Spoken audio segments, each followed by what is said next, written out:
Hello friends, स्वागत है आप सभी का स्टडी फॉर सक्सेस में। जैसा कि आपको पता है कि हमने लास्ट वीडियो में सुप्रीम कोर्ट के बारे में बात की थी। हम आज उसी को आगे बढ़ाते हुए सुप्रीम कोर्ट के बारे में कुछ महत्वपूर्ण तथ्यों को जानेंगे। तो हमने पिछले वीडियो में बात की थी उच्चतम न्यायालय के क्षेत्राधिकार के बारे में। आज हम उस क्षेत्राधिकार को पूरा विस्तार पूर्वक जानने की कोशिश करेंगे। हमने पढ़ा था कि उच्चतम न्यायालय का क्षेत्राधिकार 4 भागों में बंटा हुआ है। पहला मूल अधिकारिता या प्रारंभिक क्षेत्राधिकार, दूसरा अपीलीय क्षेत्राधिकार, तीसरा रीट क्षेत्राधिकार और चौथा परामर्श क्षेत्राधिकार। अब हम इन चारों क्षेत्राधिकारों को विस्तार पूर्वक जान लेते हैं।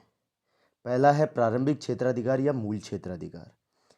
संविधान के अनुच्छेद 131 के अनुसार उच्चतम न्यायालय के प्रारंभिक क्षेत्राधिकारों के बारे में बताया गया है।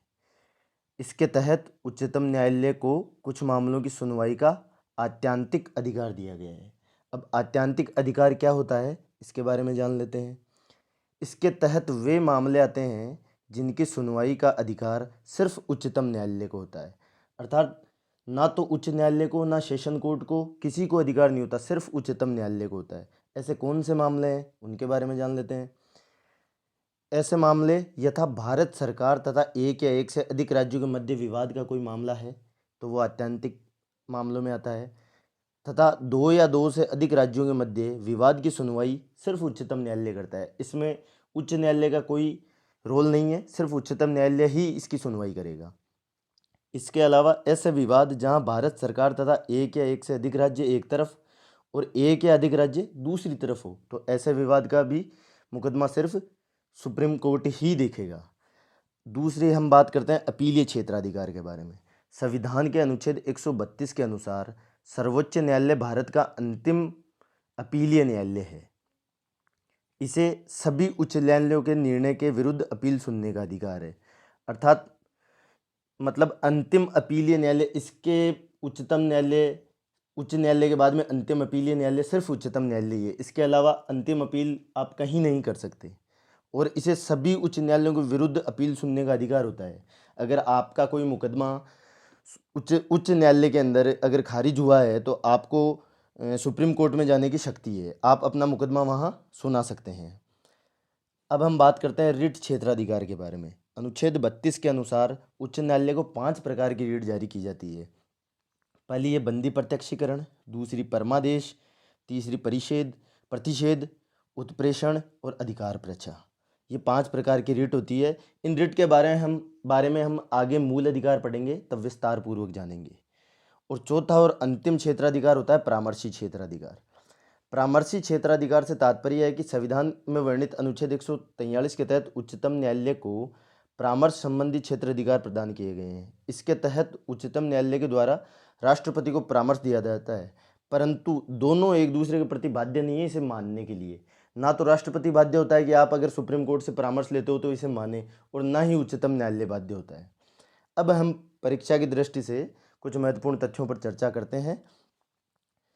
तो चलिए हम परीक्षा की दृष्टि से कुछ महत्वपूर्ण तथ्य जो भी परीक्षा की दृष्टि से महत्वपूर्ण रहते हैं उनके बारे में पढ़ते हैं थोड़ा।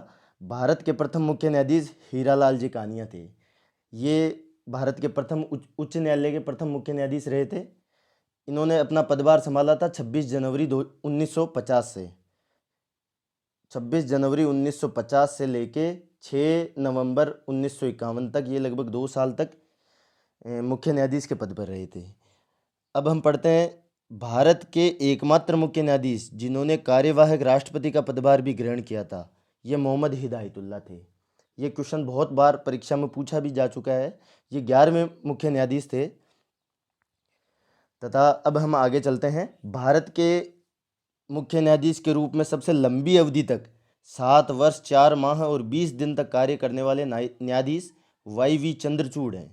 यशवंत विष्णु चंद्रचूड़ इनका पूरा नाम है और इन्होंने सर्वाधिक समय तक 7 वर्ष 4 माह और 20 दिन तक मुख्य न्यायाधीश के रूप में कार्य किया है। तथा सबसे कम समय तक कार्य करने वाले मुख्य न्यायाधीश के रूप में कमल नारायण सिंह KN सिंह है।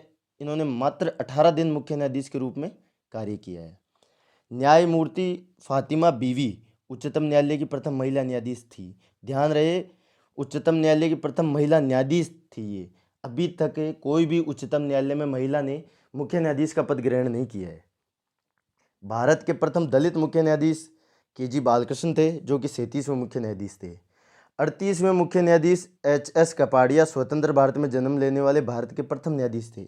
ये क्वेश्चन भी बार बार पूछा हुआ है कि स्वतंत्र भारत में जन्म लेने वाले भारत के प्रथम मुख्य न्यायाधीश कौन थे, तो वो थे H.S. कपाड़िया 38वें। 17वें मुख्य न्यायाधीश P.N. भगवती थे, जिन्हें भारत में लोक हितवाद का प्रणेता कहा जाता है। P.N. भगवती ऐसे मुख्य न्यायाधीश थे जिन्हें भारत में लोक हितवाद का प्रणेता कहा जाता है। अब हम बात करते हैं न्यायमूर्ति वी रामास्वामी के बारे में। उच्चतम न्यायालय के प्रथम न्यायाधीश थे जिनको पद से हटाने के लिए 1991 में लोकसभा में प्रस्ताव लाया गया। ध्यान रहे, ये न्यायाधीश थे, मुख्य न्यायाधीश नहीं थे। इन्हें हटाने के लिए 1991 में सबसे पहले लोकसभा में प्रस्ताव लाया गया था। तो दोस्तों, हमने आज उच्चतम न्यायालय के बारे में बात की और हमने आज उच्चतम न्यायालय को जाना और परीक्षा की दृष्टि से महत्वपूर्ण तथ्यों पर भी विचार किया। हालांकि हमने उच्चतम न्यायालय को पूरी तरह से नहीं पढ़ा है, फिर भी हमने इसके महत्वपूर्ण तथ्यों के बारे में जाना है। तो आगे भी ऐसे ही वीडियो लाते रहेंगे। तब तक के लिए जय हिंद, जय भारत।